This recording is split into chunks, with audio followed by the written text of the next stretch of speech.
I am Wilfred Anagbe, and appear here as the Bishop, the Catholic Bishop of Makurdi Diocese, the capital of Benue State in Nigeria.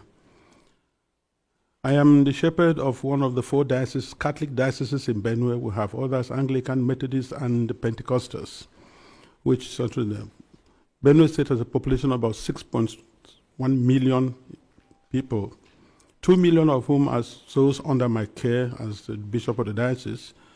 Benue State is about 98% Christian, with very few Muslims living in towns. Nigeria and eventually my diocese and the state of Benue have become, in recent years, one of the most dangerous and insecure places for Christians. Christians and Muslims are nearly evenly divided among Nigeria's large population of over 200 million persons. Islamist extremists are fiercely contesting the possession, control, and governing law of the land, especially in the country's northern and central regions, the latter of which is where Benue is located. There are constant ethnic, political, and religious conflicts over land and allegiance. Constitutionally, we are a secularist country, but our unity has been fragile. Political and religious actions and even public speech have been carefully managed to avoid accusations of religious bias and political tensions. Today, the clear influence of Islamist extremists has changed the traditional social dynamics of tribe, ethnicity, religion, and the social status in Nigeria. Because just recently, at the beginning of the Ramadan fast, 12 states in northern Nigeria have declared closed schools so that they attend to this. And you can imagine, which other country in the world does that? Saudi Arabia is not doing it. Afghanistan is not doing it. Baghdad is not doing it, but then Nigeria is practicing. What kind of Islam are they practicing? 12 states, and not only Muslims are living in these places. What happens with the educational program or curriculum of the country? But this is what we are going through every day in Nigeria. A long-term Islamic agenda to homogenize the population has been implemented over several presidencies through a strategy to reduce and eventually eliminate the Christian identity of half of the population. This strategy includes both violent and non-violent actions, such as the exclusion of Christians from positions of power and adoption of such church members, the raping of women, the killing and exploitation of Christians, the destruction of churches and farmlands of Christian farmers, followed by the occupation of such lands by the Fulani herders, and also changing the names of these villages. They are taking over the places, so you clearly see an expansionist approach and Islamic, and then they are making the people now flee and leave their villages, and they conquer it. The quest to Islamalize the land appears high on the agenda of some of the powerful and influential Muslims in Nigeria. There is a campaign to take land to spread Islam, and there is the hemorrhaging of Christian farmers from the central region of Nigeria and Benue State, and Makurdi Diocese in particular, as they are forced to abandon fertile lands that used to feed the nation, which classify Benue as the food basket of the nation. Militant Fulani herdsmen are terrorists destroying society. They steal and vandalize, they kill and boast about it. They kidnap and rape, and they enjoy total impunity from the elected authorities. None of them have been arrested and brought to justice. This is supported by the corrupt system in which we operate and the abject poverty among us, which allow the criminals to easily attract more recruits and prey on more victims. Why is this happening? Is it really a religious war? Like in the past, many jihadists are motivated less by religion than by spoils of war and use their religion to impose themselves. In my diocese, the spoils consist mainly of fertile, well-tended land organized around my parishes or so. The jihadists come and adopt and kill the priests, leaving thousands without support and basic human services. And of course, when they disperse the people, the inhabitants, or the citizens, or the people of the lands, they take over. And any attempt to go back and take care of your farms, surely you get killed. The Makurdi Diocese in Benue State has been the epicenter of the invasion by these herders, who are more like hired guns of cattle oligarchies, who manipulate religion to rally the headers to eliminate the Christian population and cleanse the land in the name of Islam. This objective is behind the relentless attacks against Benue's villages.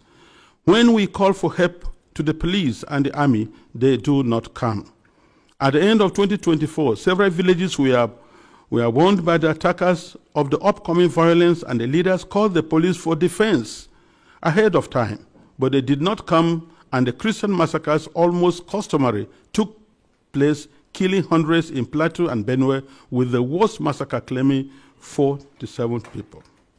The militant also burned down the 8 Catholic churches of St. Mary's Parish in the Diocese of Boko, which in Benue State, as well as the parish house, clinics, schools, and other houses. The militant Fulani herdsmen bear on defenseless villagers without consequences. They follow orders to conquer, kill, and occupy. They attack even those who have managed to escape into our IDP camps. Thereby, they have no place to run to. And it is unfortunate that the police system in Nigeria, orders have to come from above. And such that once there's a call, and they say they have never responded. And by the time they arrive, these people have left, and the people are now living in the pool of their blood. What I have recounted above is happening not only in Benue State. I believe our experience in Benue is symptomatic of what is happening elsewhere in large parts of Nigeria. The experience of the Nigerian Christians today can be summed up as that of a church under Islamist extermination. It is frightening to live there. Apart from the violent campaigns and attacks against Christian villages, there are now attempts by the Islamic Council of Nigeria and various Islamic groups to impose Sharia law on the Christian populations. Already, 12 states in the north of Nigeria are under this sectarian religious law, and attempts to extend the same to the south of Nigeria, which they have started. This month, governors in the north decided abruptly to close all schools and education institutions during the months of Ramadan, leaving millions of students without learning opportunity for 5 weeks. We live in fear because at any point it can be our turn to be killed, but to remain silent is to die twice. So, I have chosen to speak. I speak on behalf of the millions who are in the camps. In Benue State, in Makurdi Diocese alone, in my diocese, I have about 9 camps. 9. On the 5th of March, which was Ash Wednesday, we visited one of the camps, and many of my priests and religious went to the other camps, distributed them to begin the Ash Wednesday with our faithful who are there, because we are the voice of the voiceless. We have to talk for the defenseless. We have to talk about the weak and those who cannot talk about themselves. In one of the camps called the Mega Camp, there were over 3,000 inmates of that camp, and which was a record given to us by government. I speak on behalf of them and those children who have no husband, who have no father, and even their own voices taken away by the politicians who promised to help them, but have become the willing tools of the jihadists because they are talking politically correct statements, looking for next elections to come.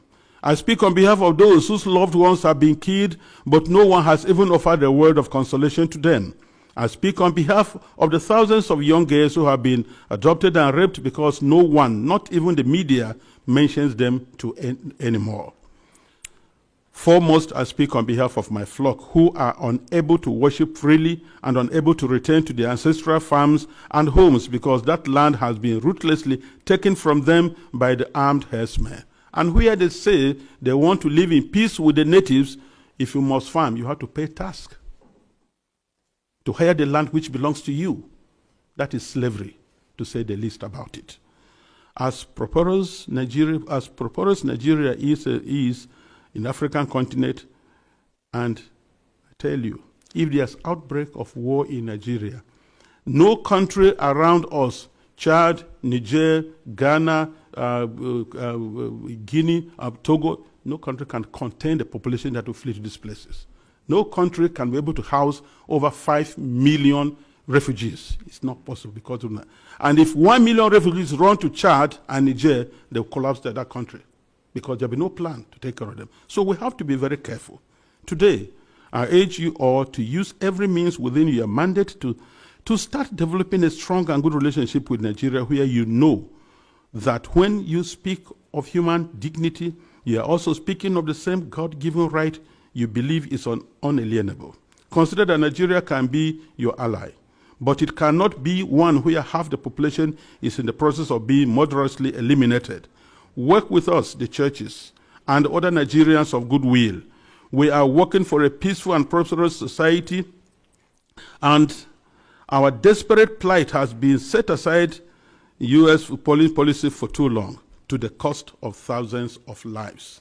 Concretely, I request and I plead, I ask you to redesignate Nigeria as a country of particular concern.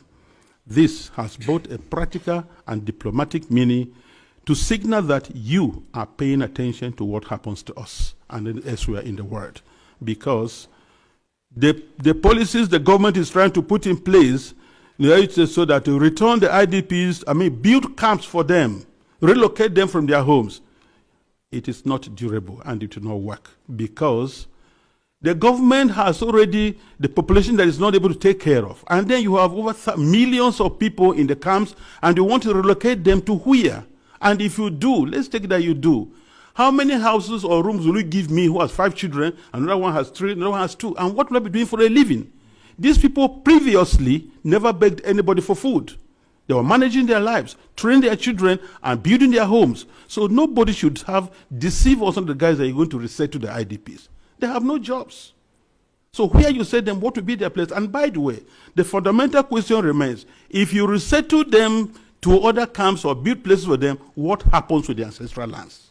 Who takes care of them? And this is whereby I feel the government is complicit on this issue. Because these terrorists, Fulanis, displace them, kill people, and then occupy the place, and then change names, nomenclatures of these towns. For what reason?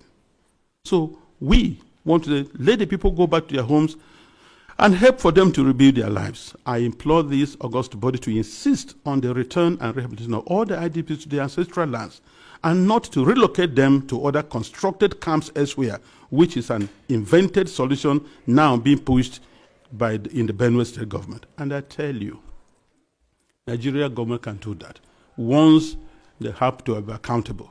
Because I know Nigeria, under the auspices of ECOMOG, was able to reinstate constitutional government in Sierra Leone and Liberia. And they can do that now. We have the capacity, but because the leaders that are not prepared. And I think that's whereby, look, it's not just conspiracy of silence, it is aiding, abetting, and supporting these terrorists to keep doing their work. This is my plea. Thank you very much for this attention.